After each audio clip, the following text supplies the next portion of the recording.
Les hommes de médias, approchez vos caméras parce qu'il y aura plus de...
Les journalistes, vous les journalistes, allez de l'autre côté.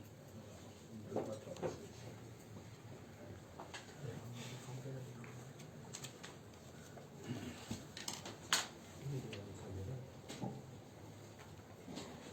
Monsieur le gouverneur de la région du Nord-Ouest, Monsieur le préfet,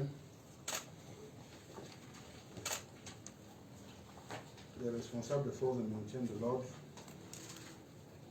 une fois de plus, nous nous retrouvons ici dans la salle de conférence de Monsieur le gouverneur sur très hautes instructions de son Excellence Monsieur Paul Biya, président de la République du Cameroun, chef de l'État, chef des armées, pour une réunion d'évaluation sécuritaire.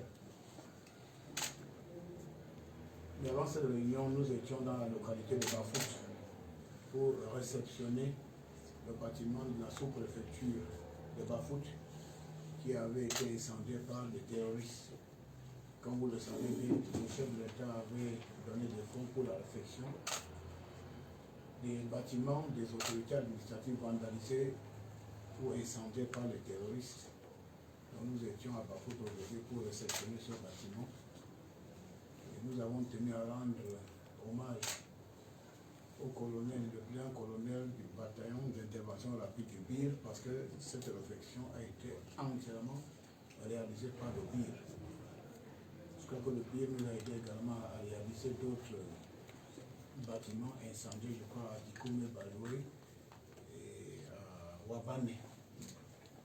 Donc je crois que vous allez comprendre, et on comprend d'ailleurs que le BIR, l'armée, ne fait pas seulement dans le maintien de l'ordre, mais il y a des actions civilo-militaires qui sont, n'est-ce pas, extrêmement importantes dans la vie de la nation.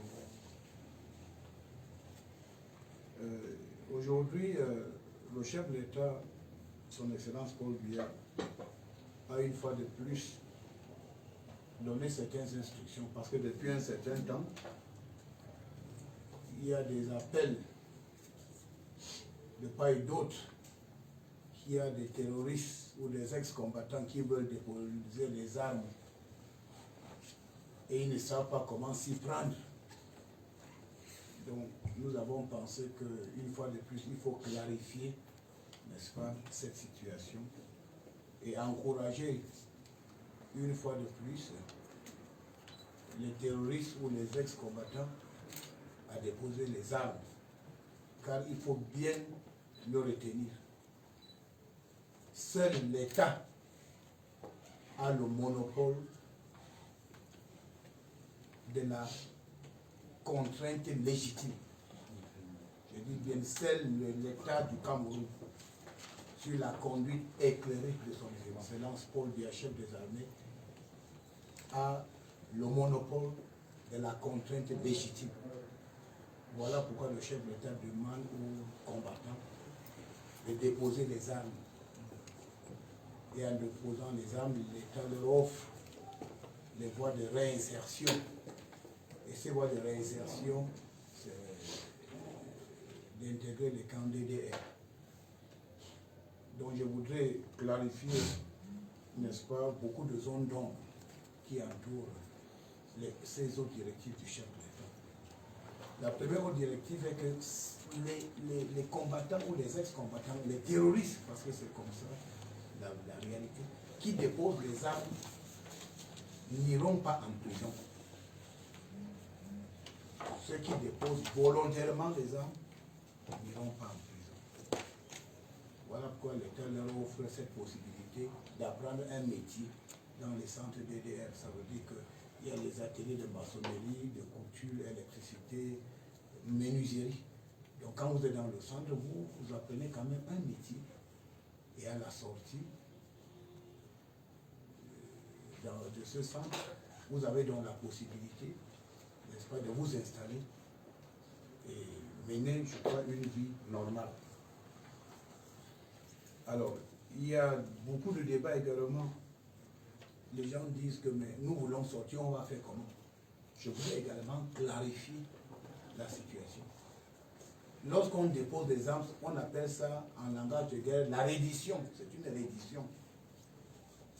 La reddition parce que préalablement vous n'avez pas le droit même de détenir ces armes. Donc parce que vous êtes dans une aventure dangereuse, vous avez des armes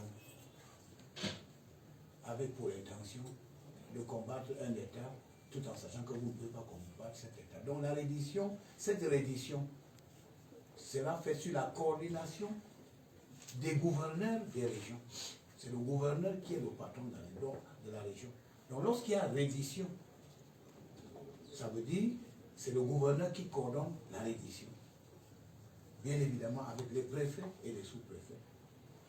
Mais puisque nous sommes dans le chef d'État a été très souple. Le chef d'État a permis à toutes les bonnes volontés. Le premier ministre chef du gouvernement a permis à toutes les bonnes volontés de discuter avec les terroristes. Du moins avec les terroristes qui ont encore une petite conscience. Ceux qui sont conscients maintenant, n'est-ce pas, vont déposer les armes. Voilà pourquoi il y a d'autres voies. Les chefs traditionnels, les autorités religieuses, ils peuvent également déposer des armes, n'est-ce pas? Si vous pensez qu'en allant voir le commandant de brigade de gendarmerie, le commissaire de police, le sous-préfet ou le préfet, on va vous interpeller, allez voir l'évêque, allez voir le pasteur, allez voir l'imam, allez voir le chef traditionnel de votre localité, en disant clairement que bon, je veux sortir de la brousse, voici mes armes et mes munitions. Et il ne s'agit pas seulement des armes. Quand on dit déposer des armes, c'est tout ce qui entoure les armes, c'est-à-dire les engins improvisés qu'on fabrique de gauche à droite, les bombes de fabrication artisanale, toutes les substances utilisées pour faire. C'est ça, ce sont les choses qu'il faut déposer. Il faut déposer. Parce que comme je disais tantôt, seul l'État a le monopole de la contrainte légitime. Donc on ne doit pas trouver les armes entre les mains des gens. Alors maintenant, les gens ont été embarqués dans une aventure sans issue. Ils sont en brousse. Aujourd'hui, les gens disent que maintenant nous voulons sortir, nous ne savons pas. Bon, si vous pensez que aller chez le sous-préfet, le préfet ou le roi, le chemin est long, allez donc même vers les autorités religieuses, vers les chefs traditionnels. Les chefs traditionnels sont les auxiliaires de l'administration. Les armes que nous avons présentées ici, lorsque nous j'étais ici dernièrement, c'est un chef traditionnel qui a convaincu les terroristes de lui remettre les armes. Et quand le chef traditionnel a reçu ces armes, il est venu vers nous, il nous a donné ces armes.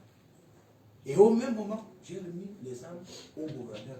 Il a donné au préfet et on a transmis ces armes aux collégiens de la gendarmerie sur procès verbal. Parce qu'il faut bien le comprendre. Dans ce processus, nous devons, il faut qu'il y ait, n'est-ce pas, une traçabilité, n'est-ce pas, de ces armes volontairement déposées par les terroristes. Il faut pouvoir tracer, il faut une traçabilité. Voilà pourquoi nous disons aux gens, même lorsque vous allez chez l'évêque, chez l'imam, chez le pasteur, et vous déposez les armes, chez le chef traditionnel, par la suite, ces autorités morales viendront vers l'administration pour dire que voici les armes qu'on est venu déposer. Et les autorités administratives et les forces de maintien de l'ordre, vous avez l'obligation également de protéger la source de ces informations. Parce que ce qui intéresse le gouvernement, c'est de récupérer des armes. Nous devons les récupérer. Ceux qui détiennent les armes en brousse ne doivent pas détenir ces armes. Donc il est très très important de savoir comment l'opération, n'est-ce pas, doit se dérouler. Parce que tout, c'est-à-dire que cette haute instruction du chef de l'État qui demande aux terroristes de déposer les armes nous concerne tous. Le boutiquier au marché, le transporteur, ainsi de suite, ça nous concerne tous. Et nous devons mener cette mission de sensibilisation auprès des ex-combattants et terroristes ou des noms qui se sont donnés. Mais l'essentiel aujourd'hui, maintenant, c'est que ces armes, qu'on puisse récupérer les armes et qu'il y ait une traçabilité sur les armes volontairement déposées. Donc dès lors que les autorités administratives reçoivent les armes déposées, au même moment, le collégion est appelé, le délégué régional de DGSN ou son représentant viennent voir l'autorité administrative et il y a donc un procès verbal dressé avec les armes. Et à la fin du processus, nous rendons compte au chef d'État, chef des armées, il donnera les instructions. Donc je voudrais clarifier cette situation, c'est-à-dire que ça nous concerne tous. Et d'ailleurs, ça tombe tellement bien, parce qu'au moment où nous tenons cette réunion, sur la base d'une information fiable, donnée par un citoyen honnête, la gendarmerie de la région du Nord-Ouest vient de mettre main sur une cachette d'une vingtaine d'armes artisanales. Donc une bonne volonté, n'est-ce pas, qui écoute nos conseils, a appelé la gendarmerie pour dire, bon, je veux vous aider, on a caché les armes quelque part, donc à mile 24, sur la route de Woum. Donc en somme, au moment où je vous parle, il y a un citoyen responsable qui a appelé la gendarmerie pour dire, les terroristes ont caché les armes quelque part dans cette localité. Et les gendarmes sont allés là-bas, ils ont récupéré ces armes. Peut-être avant la fin de cette réunion, nous aurons, n'est-ce pas, la possibilité de découvrir ces armes qui viennent d'être, n'est-ce pas, reçues par la gendarmerie sur la base d'une information fiable d'un citoyen. Donc voilà ce que nous demandons aux citoyens. De ne pas retenir l'information. Puisque, comme je le dis, les terroristes ne viennent pas de Jupiter, ils ne viennent pas de planète Mars, ils ne viennent pas de Saturne ou Neptune. Les terroristes, ce sont nos enfants qui vivent avec nous. Et nous disons que le double jeu a trop duré. Ce double jeu et double langage a trop duré. Une autorité religieuse disait il n'y a pas longtemps que le chef d'État, son Excellence Paul Biya, a déjà accordé beaucoup de faveurs, n'est-ce pas, aux terroristes. Donc vivre en brousse ne peut plus se justifier. Et en matière de dépôt volontaire des armes, nous constatons qu'il y a beaucoup de surenchères. Le dépôt des armes doit se faire de manière sans condition. Ce n'est pas un marchandage. Les terroristes savent bien qu'ils ne doivent pas détenir des armes. Parce que je dis une fois de plus, seul l'État a le monopole de la contrainte légitime. Et d'ailleurs, il y a les arrêtés des autorités administratives depuis 2017-2018 qui demandent à tout détenteur d'armes de le déposer. Ces arrêtés administratifs sont toujours d'actualité. C'est encore valable. Donc chacun doit jouer son rôle. Et nous en avons eu la preuve aujourd'hui. Où un citoyen de bonne volonté appelle la gendarmerie pour dire que bon, les terroristes ont caché les armes quelque part. Viens, je vous montre. Et on est allé, on a trouvé des armes. Et la gendarmerie a récupéré les armes.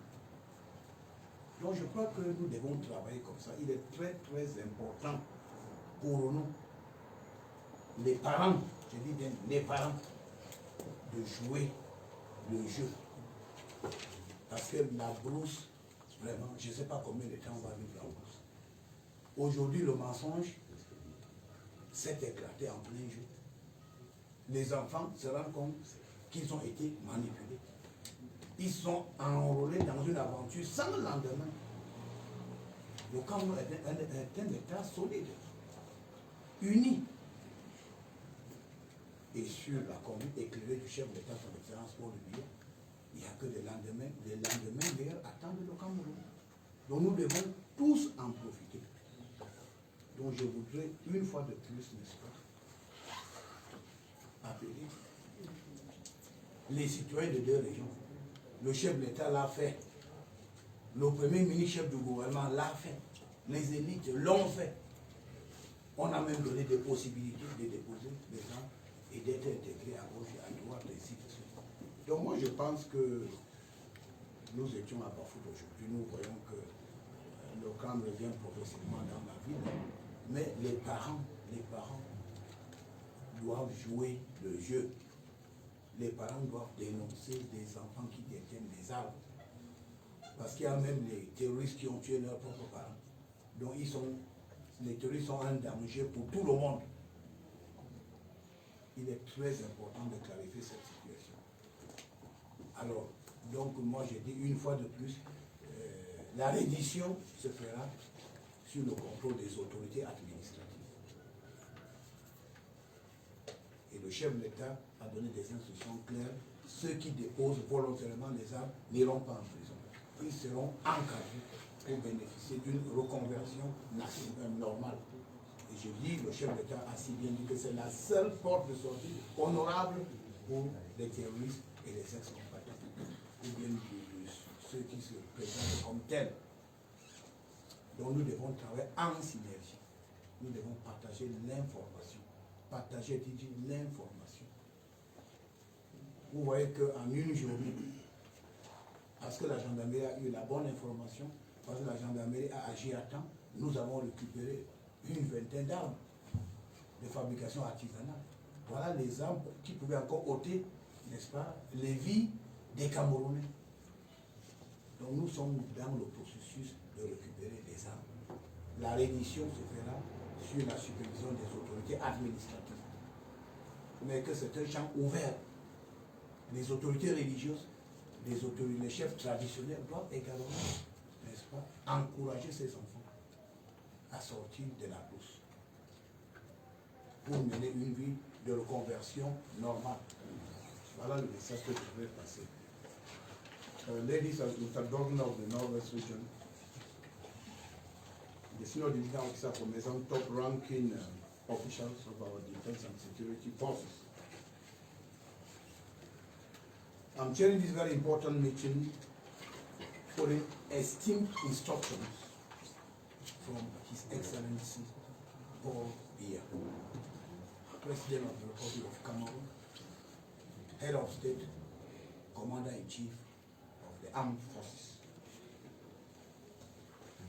We have had so much talk about terrorists who want to drop their weapons and leave the bushes, but don't know how to do it. So I want to give some practical modalities and make some clarifications.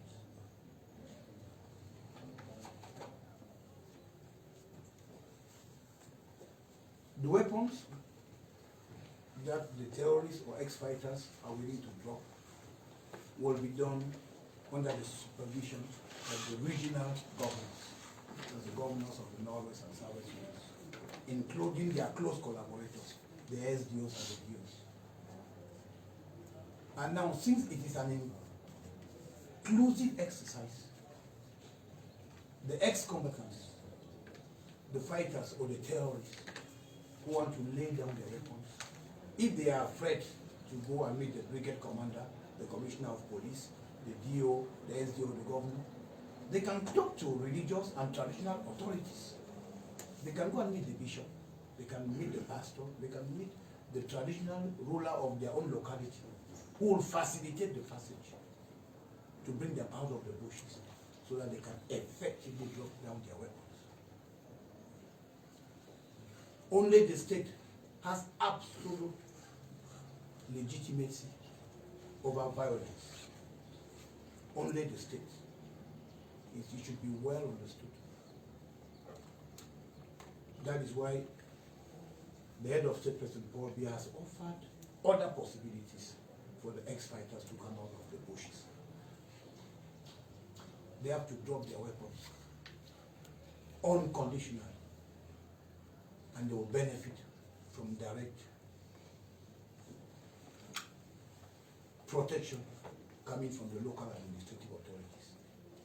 And it should be said that those who willfully drop their weapons and other dangerous instruments will not go to jail.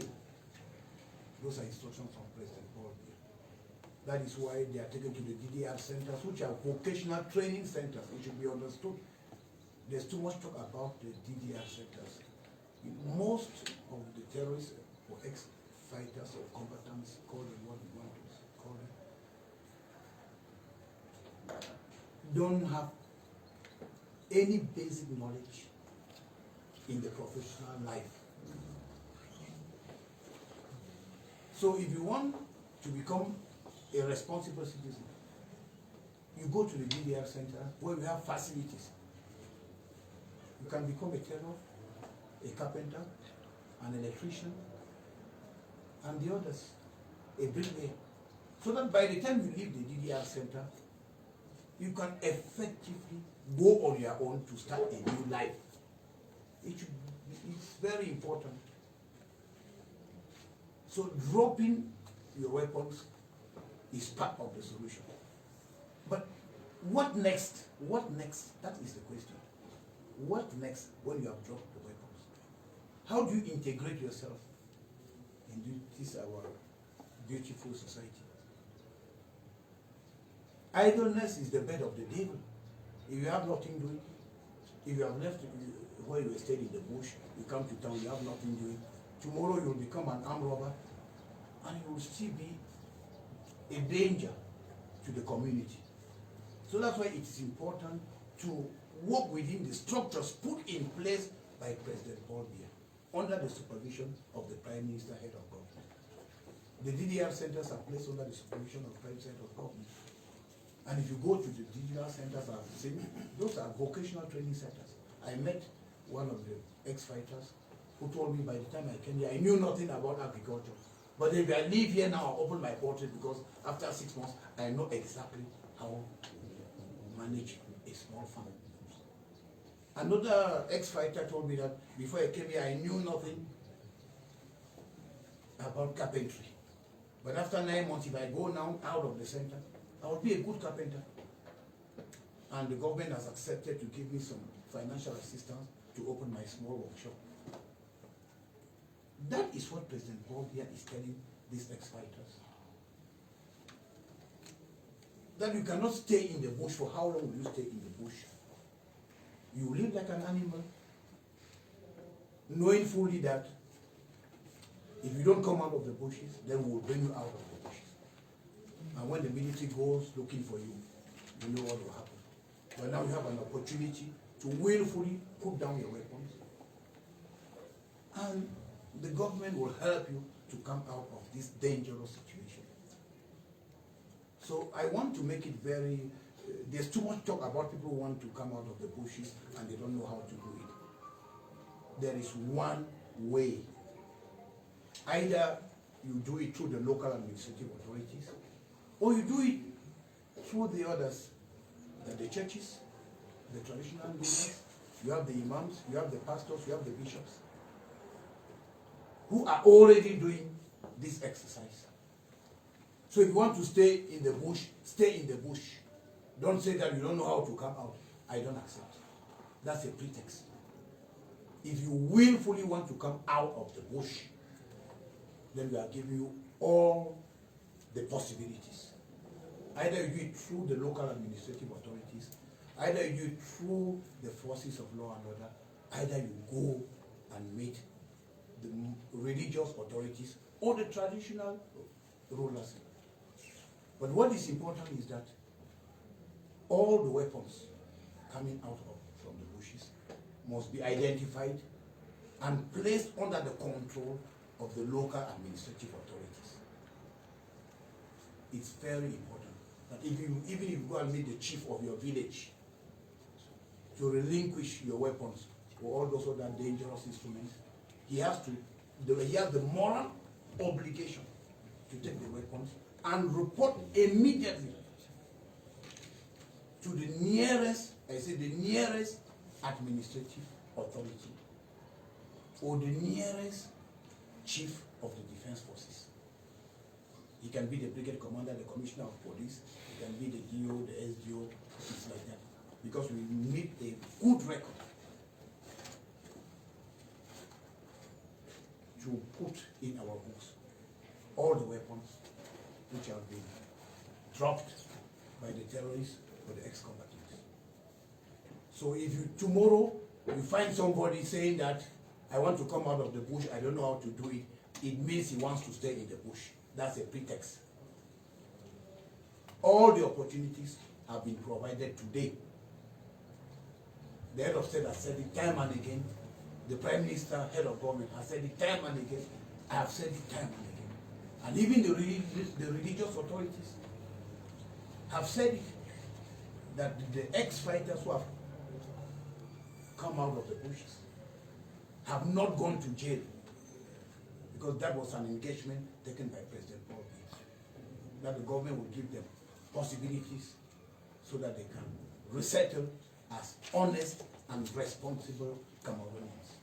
So it's very, very important for us to make the clarifications. So I'm sending all of you as messengers. Someone should not tell us the story that I want to come out, I don't know how to come out. It is not true.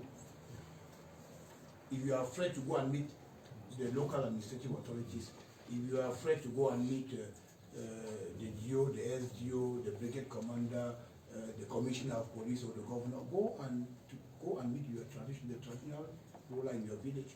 Go and meet your pastor, go and meet the priest, go and meet the bishop. They are all over in the two regions. And they will help you to walk out of it, to come out. You can even decide to hold a white handkerchief. You can decide to hold a peace plan. If you are 3, 4, 5, or 6 and you are afraid, hold a white handkerchief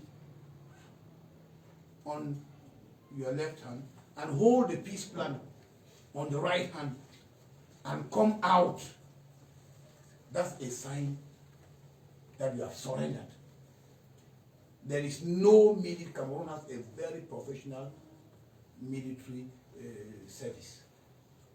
There is no military person, no police, no gendarme who will see an ex-combatant with his hands up indicating that he has surrendered.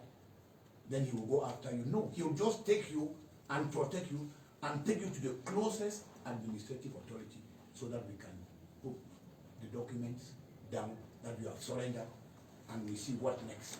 It's very important.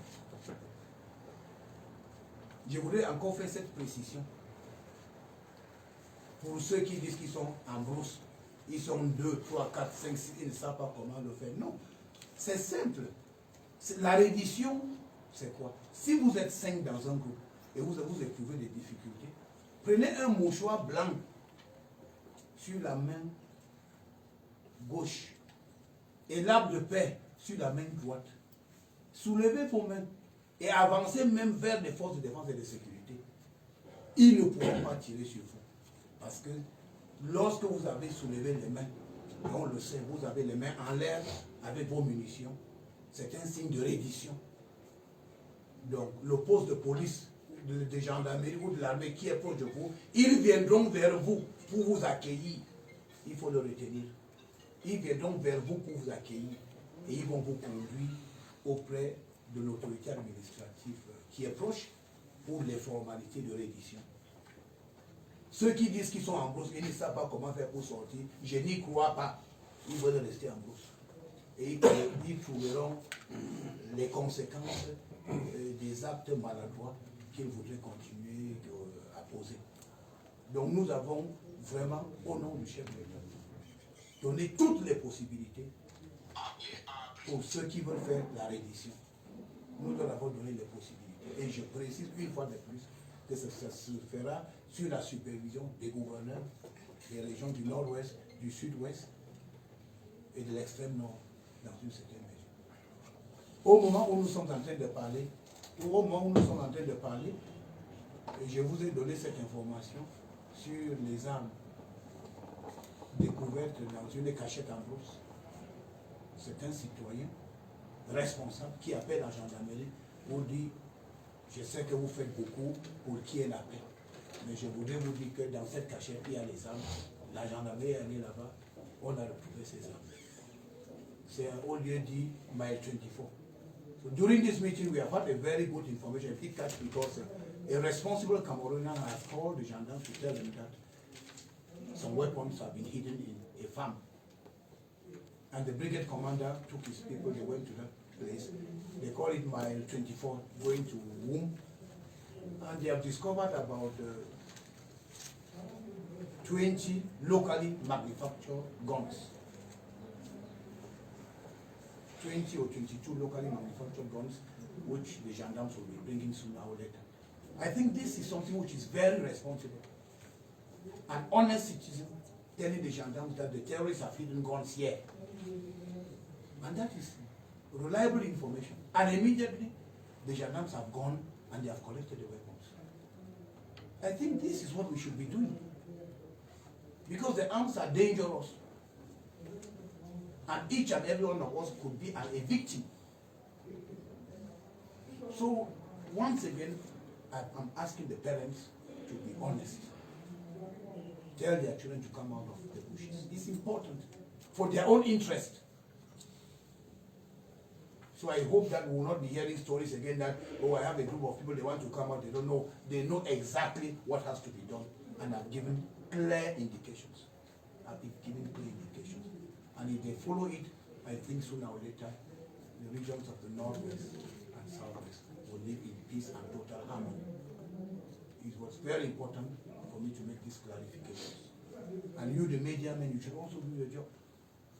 If you hear somebody saying that I want to come out, I don't have the possibility, tell him to go and meet the GO, tell him to go and meet the SDO, tell him to go and meet the governor, tell him to go and meet his parish priest, tell him to go and meet the imam, tell him to go and meet the bishop, tell him to go and meet his chief, the front of his village, and they will work out ways for them to come. And if they are courageous enough, they should just take their weapons and carry their hands up and move to the nearest police post. We can assure them full protection. Once their hands are up, it's a sign that they are completely surrendered. It's a sign that they are surrendered. So this hide and seek game will not help us. It should be done correctly. So we have an official acknowledgement of what they have done. Dropping their arms, coming out of the bushes. Then the government will take our own responsibility to help them to become reasonable and responsible citizens. So it's very important for us to have this information. So I think that by the time we are closing our indoor meetings, maybe we'll have the gendarmes will be bringing the weapons. And that is a very clear message. That we don't want excuses again. We don't want those excuses that people are in the bushes, they don't know how to come out. They know exactly what has to be done.